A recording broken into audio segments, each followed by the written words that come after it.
చాలా తక్కువ పీరియడ్‌లోనే చంద్రబాబు నాయుడు గారి సర్కార్ గ్రాఫ్ పడిపోయింది.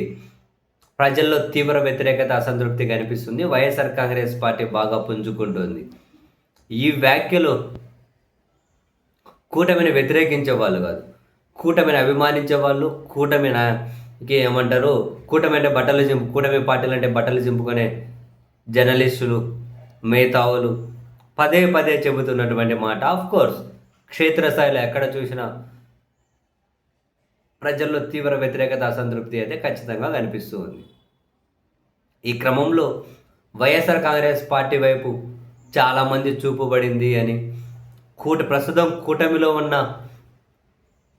నేతలు కూడా ఒక కర్చీఫ్ వేసి వైసీపీలో ఉంచుతున్నారు అని మనం వార్తలు వింటూనే ఉన్నాం. అండ్ అంతేకాకుండా వైఎస్ఆర్ కాంగ్రెస్ పార్టీ నుంచి వెళ్ళిపోయినటువంటి నేతలు మళ్ళీ వైసీపీ వైపు చూస్తూ ఉన్నారు అని, ఇక్కడ డోర్లు తెరుచుకుంటే రావడానికి సిద్ధంగానే ఉన్నారు అని, అండ్ రాష్ట్రంలో వేరే పార్టీలకు చెందిన కొందరు కీలక నేతలు కూడా వైసీపీ వైపు చూస్తూ ఉన్నారు అని, ఇటువంటి వార్తలు వరుసపెట్టి వస్తూ ఉన్నాయి. దానికి బలం చేకూరే కొన్ని పరిణామాలు కూడా కనిపిస్తూ ఉన్నాయి. తాజాగా విశాఖలో ముద్రగడ సంస్మరణ సభ జరిగితే కోర్స్ కూటమి పార్టీ నేతలు దానికి దూరంగా ఉన్నారు.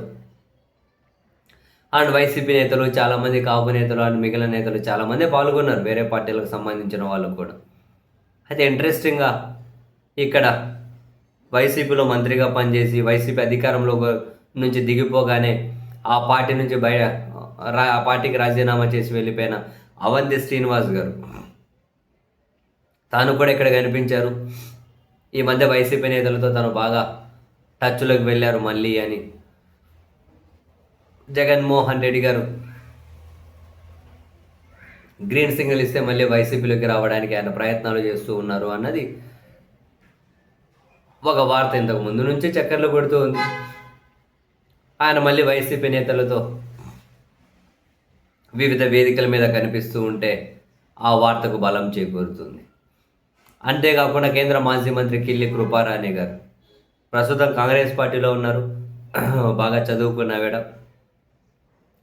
తను వైసీపీలోకి తీసుకొని శ్రీకాకుళం ఎంపీగా 29లో పోటీ చేయించాలనే ఆలోచన, అంటే ఆమె వైసీపీలోకి రావాలనుకుంటున్నారు.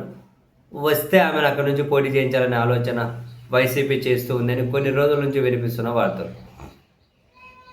సో కిల్లి కృపారాణి గారు కూడా ఇంతకుముందు కేంద్ర మంత్రిగా చేశారు.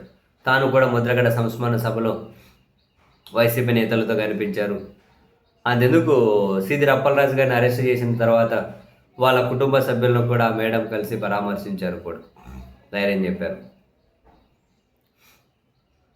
సో ఈ రాష్ట్ర మాజీ మంత్రి, కేంద్ర మాజీ మంత్రి కాకుండా మరికొందరు కూడా వైసీపీ నుంచి వెళ్ళిన వాళ్ళు తిరిగి వైసీపీలోకి రావడము, అండ్ కూటమి పార్టీలో ఉన్న వాళ్ళు కూడా నెక్స్ట్ 29 ఎన్నికల కంటే ముందే వైసీపీలోకి వచ్చే ప్రయత్నాలు చేస్తూ ఉన్నారు అనే వార్తలు అయితే జోరుగా చక్కర్లు కొడుతూ ఉన్నాయి.